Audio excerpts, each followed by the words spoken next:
वालेकुम सलाम। आपका नाम क्या है? ज़ुहैब कमर ज़िया। मेरा सॉफ्टवेयर हाउस है और हम लोग app development, web development and different type of developments पे काम करते हैं। मैंने जॉब से स्टार्ट लिया था, लेकिन जॉब में मुझे कोई नहीं दिख रहा था फ्यूचर अपना। तो मैंने इस बेस पे मैंने अपने बारे में सोचने के लिए कि हाँ, मुझे अपना फ्यूचर सिक्योर करना है, इस तरह मैंने अपना स्टार्टअप किया। इंस्पिरेशन वगैरह कुछ भी नहीं थी, बस मेरा माइंडसेट ये था कि मुझे हमेशा से बिज़नेस करना था, जॉब नहीं। लेकिन कुछ न्यूज़ की वजह से मैं जॉब पे गया था, फिर मैंने उसको क्विट करके अपने लिए करा।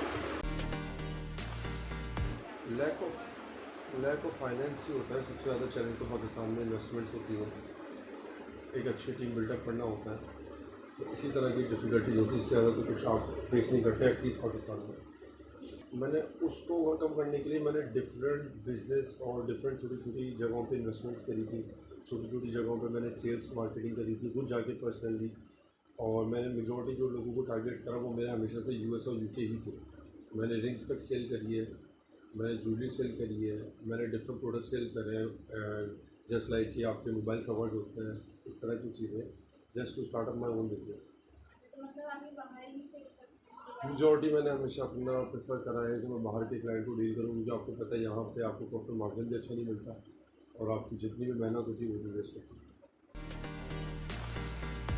मैंने अब तक तो किसी भी इन्वेस्टर को ट्रैक करा ही नहीं है, टू बी वेरी ऑनेस्ट। मैंने जो करा है अपने ही उस पर करा है। हाँ इंशाल्लाह, हाँ मैंने खुद ही करी है। जस्ट लाइक आई सेड कि मैंने जितने भी छोटे छोटे बिजनेस में इन्वेस्ट करा था उन्हीं से प्रॉफिट मार्जिन क्रिएट करके अपना बिजनेस स्टार्ट करा। मेरे साथ कोई मर्ज तो था नहीं, मेरा एक्सीडेंट हुआ था, उसके बाद मैंने सॉफ्टवेयर इंजीनियरिंग करी थी। सॉफ्टवेयर इंजीनियरिंग करने के बाद मुझे उस टाइम उस पर कोई अपना फ्यूचर दिख नहीं रहा था, क्योंकि उस टाइम पे मार्केट इतनी हाई नहीं थी, एटलीस्ट पाकिस्तान में इतनी ज़्यादा आईटी में वो नहीं था आपका स्कोप। फिर ये हुआ कि ऑब्वियसली बिजनेस साइड पे जाना था। डिफरेंट डिफरेंट आप एंटरप्रेन्योर्स को देख रहे थे कि हाँ भाई कितना ज़्यादा वो आईटी में अर्न कर रहे हैं, किस तरह वो मैनेज कर रहे हैं चीज़ों को। तो इस तरह मैंने उनको देख के, उनको फोकस करके, उनको फॉलो करके मैंने अपना स्टार्टअप दिया। मेरी मार्केटिंग स्ट्रेटजी इतनी कोई हार्ड एंड फास्ट नहीं थी। मतलब मेरा ये था कि बस मुझे यूएस को ही टारगेट करना था।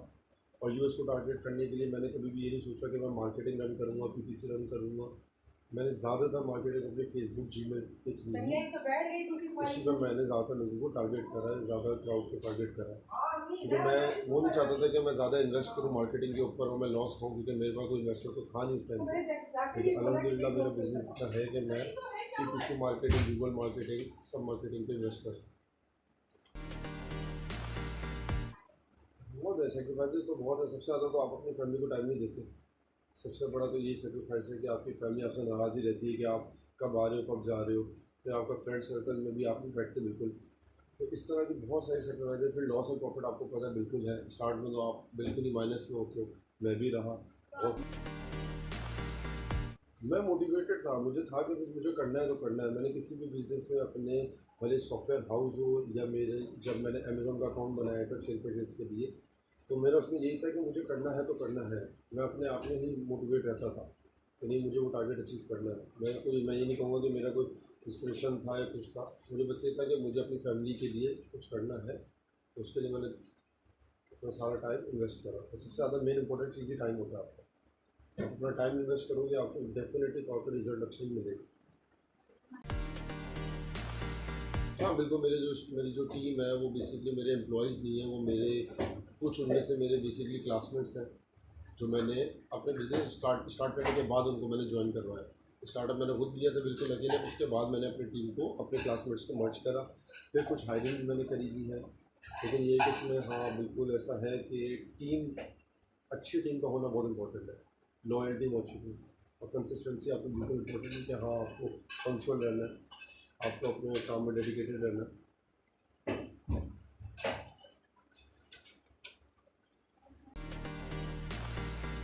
मैं स्टार्टअप की एडवाइस तो ऐसा नहीं दे सकता, इतना तो मैं भी एक्सपीरियंस नहीं रखता, लेकिन मैं ये ज़रूर एडवाइस दूंगा कि आप अपना बिजनेस एक्सपोर्ट का ही करें।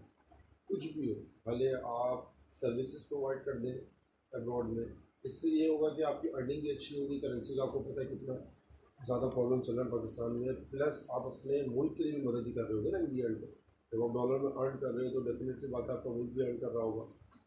तो आप पाकिस्तान में रह के पाकिस्तान के अकाउंट को मत लूटें। सीधी सी बात है, आप पाकिस्तान में रह के बाहर के जितनी भी कंट्रीज हैं उनको टारगेट करें। मेरे ये अपनी एक एडवाइस होगी। देखिए, loss is a part of business. वो अगर आपने आप लॉस को अगर आप ओवरकम कर ही नहीं सकते तो आप बिज़नेस कर ही नहीं सकते, ठीक है ना। और लॉस को ओवरकम, मैंने कहा ना कि मैंने मार्केटिंग में कभी पैसा इन्वेस्ट ही नहीं करा। जब मैंने मार्केटिंग में पैसा इन्वेस्ट ही नहीं करा तो लॉस का सवाल ही नहीं बनता था। मैं अपनी फ्री मार्केटिंग करता था और डेली बेसिस पे करता था। मुझे ये सब कुछ करने में एटलीस्ट 1.5 ईयर लगता है। वही चीज़ अगर मैं इन्वेस्ट करता तो शायद 3 मंथ्स में मैं कवर कर सकता था, लेकिन मैं चाहता ही नहीं था कि मैं लॉस में जाऊँ, क्योंकि मैं उसको ओवरकम कर नहीं पाता था, क्योंकि मेरे पास इन्वेस्टर्स वगैरह थे नहीं। इसीलिए मैंने जितनी भी मतलब मार्केटिंग, इन्वेस्टर्स क्यों नहीं थे, या तो आपने मैं लाना नहीं चाहता था। मैं लाना नहीं चाहता था इन्वेस्टर्स को, क्योंकि आप फिर बॉन्ड हो जाती हो उसको जवाब देने के लिए। मैं अपने आप को एक सर्कल में बॉन्ड करना ही नहीं चाहता था। मैं चाहता था कि मैं किसी भी डायरेक्शन में कुछ भी काम कर लूँ, जैसा भी काम करूँ, मेरे अपने डिसीजन हो, मेरी अपनी पावर हो। इसीलिए मैंने कभी भी इन्वेस्टर को इंगेज ही नहीं करा। और आपको पता है कि इन्वेस्टर को स्टार्ट में इंगेज करने का मतलब ये है कि अपने आप को बिल्कुल एक जगह पर बॉन्ड कर देंगे। आपको बॉन्ड करने की नीड नहीं है। जब आप खुद कैपेबल हो बहुत कुछ करने के लिए, इन्वेस्टर के पैसे की आपको नीड नहीं पड़ेगी। आई बिलीव कि आप पहले बिजनेस को इतना स्ट्रॉन्ग करोगे, इन्वेस्टर खुद चल के आए, ना कि आप इन्वेस्टर के पास जाओ और अपना पिच करो कि हाँ ये बिजनेस से आप इन्वेस्ट करना चाहेंगे। इज़ बेटर कि वो आपके पास चलता है। असल में डिफरेंट बिजनेस होते हैं ना। अब जैसे मेरा बिजनेस है उसमें इन्वेस्टमेंट की नीड नहीं है। अगर ऑफिशियली देखा जाए, आपको इन्वेस्टर की नीड नहीं है। आप अपने में खुद अपने लिए मार्केटिंग कर रहे हो, आप अपनी, तो आपको क्या ज़रूरत है किसी और को पैसे लेके लगाने की। अब कोई और बिजनेस होगा तो उसमें डेफिनेटली इन्वेस्टर की नीड होगी। इसीलिए तो भी कहा जाता है कि आप आईटी में इन्वेस्ट करें, आप अपने बच्चे को आईटी में लगाएं, आईटी के बारे में समझें, आईटी के बिजनेस करवाएं, क्योंकि उसमें आपको इन्वेस्टमेंट की इनिशियली तौर पे नीड नहीं होगी। आप घर से भी वर्क फ्रॉम होम भी कर सकते हो, आप अपनी एक टीम भी क्रिएट कर सकते हो जो वर्क फ्रॉम होम कर सके। पूरी दुनिया अभी ऑब्वियसली बात है कि ऑनलाइन जा चुकी है, तो आपको क्या ज़रूरत है फिजिकल बिजनेस क्रिएट करने की। आप भी ऐसे बिजनेस क्रिएट करें जो बिल्कुल ही ऑनलाइन हो। इसीलिए